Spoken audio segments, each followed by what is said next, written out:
ಇಂದೇ ಡೌನ್ಲೋಡ್ ಮಾಡಿ ಮತ್ತು ನಿಮ್ಮ ನೆಚ್ಚಿನ ಶೋಗಳನ್ನು ಆನಂದಿಸಿ. ಅಮ್ಮ,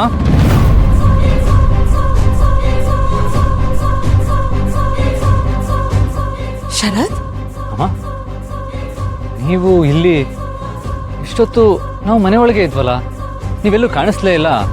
ಇವಾಗ ನೋಡಿದ್ರೆ ಮನೆ ಒಳಗಿಂದಾನೆ ಆಚೆ ಬರ್ತಾ ಇದ್ದೀರಾ. ಅದು ಅದು ಶರತ್, ಅಮ್ಮ, ನಾವು ಮನೆ ಒಳಗೆಲ್ಲ ಓಡಾಡಿದ್ವಿ, ನೀವೆಲ್ಲೂ ಕಾಣಿಸ್ಲೇ ಇಲ್ಲ. ಅಥವಾ ನಾವೇ ಯಾವುದಾದ್ರೂ ಜಾಗನ ಮಿಸ್ ಮಾಡಿದ್ವಾ? ಒಂದು ಅರ್ಥನೇ ಆಗ್ತಾ ಇಲ್ವಲ್ಲ. ಹಾಗೆಲ್ಲ ಏನೂ ಇಲ್ಲ ಶರತ್. ಇವತ್ತು ಯಾಕೋ ನಮ್ಮ ಅಂಬಿಕಾ ತುಂಬಾ ನೆನಪಾಗ್ತಾ ಇದ್ಲು. ಈ ಮನೆ ಕಡೆ ನೋಡಿದಾಗ ನೀವೆಲ್ಲ ಮನೆ ಒಳಗೆ ಹೋಗಿದ್ ಕಾಣಿಸ್ತು. ನಮ್ಮ ಮನೆ ನೆಮ್ಮದಿ ಹಾಳು ಮಾಡಿದ ಮನೆ ಇದು ಶರತ್. ನೀವ್ಯಾಕೆ ಮನೆ ಒಳಗೆಲ್ಲ ಹೋಗ್ತಾ ಇದ್ದೀರಾ ಅಂತ ಕೇಳೋಣ ಅಂತಾನೆ ಬಂದೆ. ಆದ್ರೆ ಇಲ್ಲಿಗೆ ಬಂದ್ಮೇಲೆ ನನಗೆ ಮನೆ ಒಳಗೆ ಕಾಲಿಡಕ್ಕೆ ಮನ್ಸಾಗ್ಲಿಲ್ಲ ಶರತ್. ಏನೋ ಒಂಥರ ಹಿಂಸೆ ಆಗ್ತಾ ಇತ್ತು. ನಮ್ಮ ಅಂಬಿಕಾ ಸತ್ತಿದ್ದನ್ನ ನೆನೆಸ್ಕೊಂಡು ನನ್ನೊಳಗೆ ತುಂಬಾ ಸಂಕಟ ಶುರು ಆಗೋಯ್ತು ಶರತ್. ಈಗ ಮತ್ತೆ ನಾನು ನಿಮ್ಮ ಮನೆ ಒಳಗೆ ಕಾಲಿಟ್ರೆ ನನ್ನಲ್ಲಿ ಆಗ್ತಾ ಇರೋ ಸಂಕಟ ಇನ್ನೂ ಹೆಚ್ಚಾಗುತ್ತೆ ಅಂತ ಅನ್ಸಿ ಇಲ್ಲೇ ಮರ ಇದೆಯಲ್ಲ, ಅದೇ ನಮ್ಮ ಅಂಬಿಕಾ ನೆಟ್ಟಿದ್ ಮರ, ಸಂಪಿಗೆ ಮರ. ಅವಳಿದ್ದಾಗ ಒಂದಿನನೂ ಆ ಮರಕ್ಕೆ ನೀರ್ ಹಾಕೋದನ್ನ ಮರ್ತಿರ್ಲಿಲ್ಲ.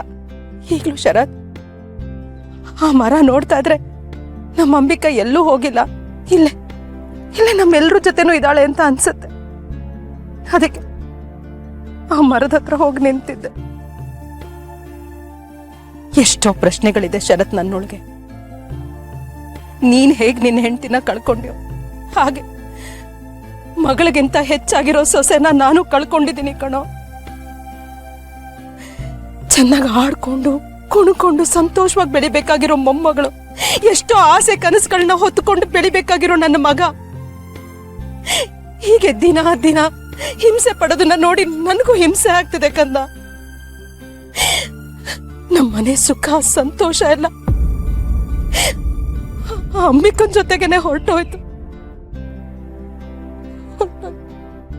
ಅಮ್ಮ, ಸಮಾಧಾನ ಮಾಡ್ಕೊಳ್ಳಿ ಅಮ್ಮ. ಅಂಬಿಕಾ ಹೋದಾಗಿಂದ ನೀವೇ ನನ್ನ ಬೆನ್ನೆಲುಬಾಗಿ ನಿಂತಿದ್ದೀರಾ. ಹಾಗಿರುವಾಗ ನೀವಿವಾಗ ಐಮ್ ಸಾರಿ ಶರತ್. ಅಂಬಿಕಾ ಹೋದಾಗ್ಲಿಂದ ನನ್ನಲ್ಲಿ ಆಗ್ತಾ ಇರೋ ದುಃಖನೆಲ್ಲ ನಾನು ಹೇಗ್ ತಡ್ಕೊಳ್ತಾ ಇದ್ದೀನಿ ಗೊತ್ತಾ? ಹಿತ ಪುಟ್ಟಿ ಎಲ್ಲನೂ ಅವಳ ಮನಸ್ಸಿನಲ್ಲೇ ಇಟ್ಕೊಂಡು ಮಾತಾಡದೇನೆ ಮರೆತು ತನ್ನ ದುಃಖನ ತೋರಿಸ್ಕೊತಾ ಇದ್ದಾಳೆ. ನೀನು ಹೀಗೆ ಮಂಕಾಗಿದ್ದು ನಿನ್ನ ದುಃಖನ ತೋರಿಸ್ಕೊಂಡೆ. ಆದ್ರೆ ನಾನೇನ್ ಮಾಡ್ಲಿ ಶರತ್? ನಿಮ್ಮಿಬ್ರು ಸಂತೈಸೋ ಜವಾಬ್ದಾರಿ ನನ್ ಮುಂದೆ ಇದೆಯಲ್ಲ. ಹಾಗಾಗಿ ನನ್ ದುಃಖನ ಯಾರ ಹತ್ರನೂ ತೋರಿಸ್ಕೊಳಕ್ ನನಗ ಆಗ್ಲಿಲ್ಲ ಶರತ್. ಅದಕ್ಕೆ ಎಲ್ಲಾನು ಅಂಬಿಕನ ಹತ್ರ ಹೇಳ್ಕೊಳ್ಳೋಣ ಅಂತ ಬಂದೆ.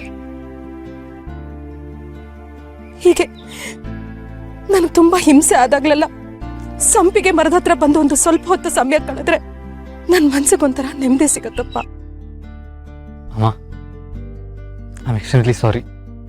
ಇಷ್ಟು ದಿನ ನಾವೆಲ್ಲ ನಮ್ಮ ನೋವು ಇನ್ಮೇಲೆ ಹಾಕಿ ನಾವೇನೋ ನಿರಾಳ ಆಗ್ಬಿಟ್ವಿ.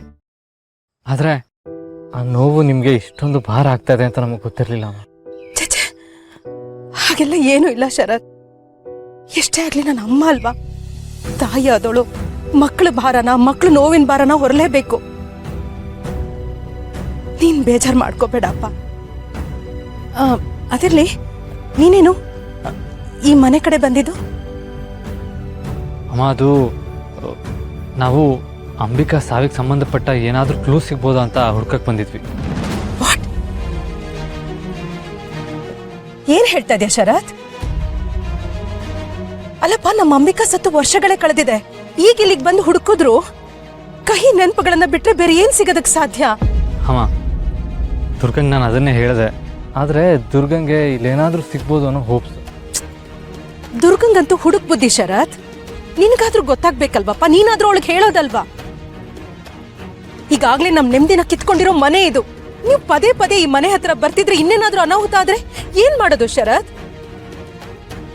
ನೀವ್ ಹೀಗೆ ಮನೆ ಹತ್ರ ಬರ್ತಾರೋ ವಿಷಯ ಏನಾದ್ರೂ ನಮ್ ಹಿತಂಗ್ ಗೊತ್ತಾದ್ರೆ ಅವಳ ಮನ್ಸಿಗೂ ಬೇಜಾರಾಗುತ್ತೆ ಕಣೋ.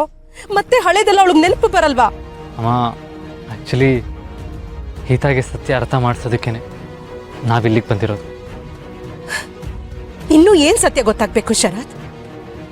ಅಂಬಿಕಾ ಹೋದ್ಮೇಲೆ ಎಷ್ಟು ಸಲ ಪೊಲೀಸರು ಬಂದಿದ್ರು, ಇನ್ವೆಸ್ಟಿಗೇಟ್ ಮಾಡೋದಕ್ಕೆ ಅಂತ ಡಿಟೆಕ್ಟಿವ್ಸ್ ಬಂದಿದ್ರು. ನೀನ್ ಯಾರನ್ನ ಕರ್ಸಿಲ್ಲ ಹೇಳು? ಇಷ್ಟೆಲ್ಲ ಆದ್ಮೇಲೂ ಅವ್ರಿಗೆಲ್ಲ ಸಿಗದಿರೋದು ನಿನ್ಗೇನ್ ಸಿಗತ್ತೆ ಶರತ್? ಶರತ್, ಈ ಮನೆ ಹತ್ರ ಬರೋದು ಅಂದ್ರೆ ನಾವೇ ಸಮಸ್ಯೆಗೆ ಹತ್ರ ಆಗೋದು ಅಂತಲ್ವಾ ಶರತ್? ಬೇಡಪ್ಪ, ನೀನಿಲ್ಲ ಆಗದಷ್ಟು ನಿನಗ್ ಸಿಗೋದು ಬರೀ ಕಹಿ ನೆನಪುಗಳಷ್ಟೇ. ಹೌದಮ್ಮ. ಅಲ್ವಾ? ಹೇಳು, ಈಗ ನೀನ್ ಇಲ್ಲಿಗೆ ಬಂದಿದೆಯಲ್ಲ, ನಿನ್ಗೇನಾದ್ರೂ ಸಿಕ್ತಾ? ಆ ಓಲೆ ಅಂಬಿಕಾದೇ ಆಗಿರತ್ತೆ. ಅದೊಳ್ದಲ್ಲ ಅಂದ್ರೂ ಸುಮ್ಮನೆ ಅಮ್ಮಂಗೆ ಹೇಳಿ ಟೆನ್ಷನ್ ಕೊಡೋದು ಬೇಡ. ಹೇಳಪ್ಪ ಶರತ್, ನಿನ್ಗೇನಾದ್ರೂ ಈ ಮನೆಯಲ್ಲಿ ಸಿಕ್ತಾ? ಇಲ್ಲಮ್ಮ, ಏನೂ ಸಿಗ್ಲಿಲ್ಲ. ಹೇಳಲಿಲ್ವಪ್ಪ ಏನು ಸಿಗೋದಿಲ್ಲ ಅಂತ? ಅಲ್ಲ, ನಾನು ದುರ್ಗಾ ಇಬ್ರು ಸಂಪಿಗೆ ಮರದ ಹತ್ರನೇ ನಿಂತಿದ್ವಲ್ಲ, ಅತ್ತೆ ಅಲ್ಲಿಗೆ ಬರ್ಲೇ ಇಲ್ಲ. ಮತ್ತೆ ಯಾಕೆ ಅಲ್ಲೇ ಇದ್ದೆ ಅಂತ ಸುಳ್ಳು ಹೇಳ್ತಿದ್ದಾರೆ? ಅಲ್ಲ, ಅವ್ರ ಮನೆ ಒಳಗೂ ಇರ್ಲಿಲ್ಲ, ಇದ್ದಕ್ಕಿದ್ದ ಹಾಗೆ ಎಲ್ಲಿಂದ ಬಂದ್ರು?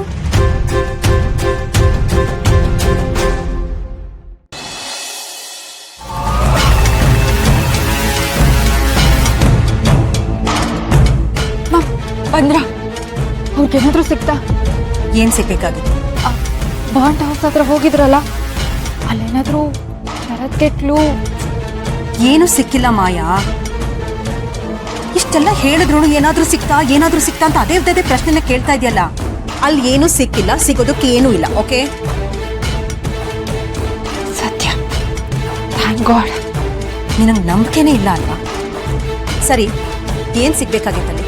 ಅದು ಹಾಗಲ್ಲ ಮ್ಯಾಮ್, ಅಕಸ್ಮಾತ್ ಬೈ ಮಿಸ್ಟೇಕ್ ಏನಾದ್ರೂ ಸಿಕ್ಬಿಟ್ರೆ ಅಂತ. ನನಗೆ ಮತ್ತೇನೂ ಇಲ್ಲ. ಯಾವುದೇ ಕಾರಣಕ್ಕೂ ಶರತ್ ಕಣ್ಣಲ್ಲಿ ನಾನು ಕೆಟ್ಟೋಳಕ್ ಕಾಣಿಸ್ಕೋಬಾರ್ದು. ಅವ್ರಿಗೇನಾದ್ರೂ ಸತ್ಯ ಗೊತ್ತಾದ್ರೆ ಲೈಫ್ ಲಾಂಗ್ ನನ್ನನ್ನು ಹೇಟ್ ಮಾಡ್ತಾರೆ. ಅದು ನನಗೆ ಸಹಿಸ್ಕೊಳ್ಳೋ ಶಕ್ತಿ ಇಲ್ಲ. ಈಗ್ಲೂ ಸ್ಟಿಲ್ ನಾವು ಶರತ್ ನನಗೆ ಬೇಕು. ಅವ್ರನ್ನ ಪಡ್ಕೊಳ್ಳೋದಕ್ಕೋಸ್ಕರ ನಾನು ಏನ್ ಬೇಕಾದ್ರೂ ಮಾಡ್ತೀನಿ. ಏನ್ ಹೇಳ್ತಾ ಇದೆಯಾ ಮಾಯಾ? ಹೌದು ಮಾ, ನನ್ನ ಮನಸ್ಸಲ್ಲಿ ಇವತ್ತಿನವರೆಗೂ ಶರತ್ ಮಾತ್ರ ಇರೋದು.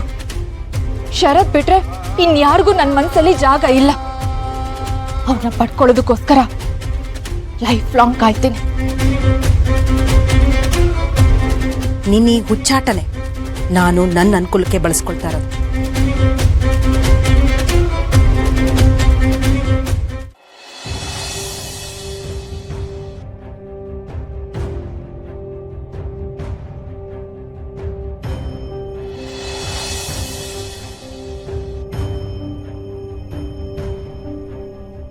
ಅಂಬಿಕಾ ಅವರೇ, ಏನು ಯೋಚನೆ ಮಾಡ್ತಿದ್ದೀರಾ?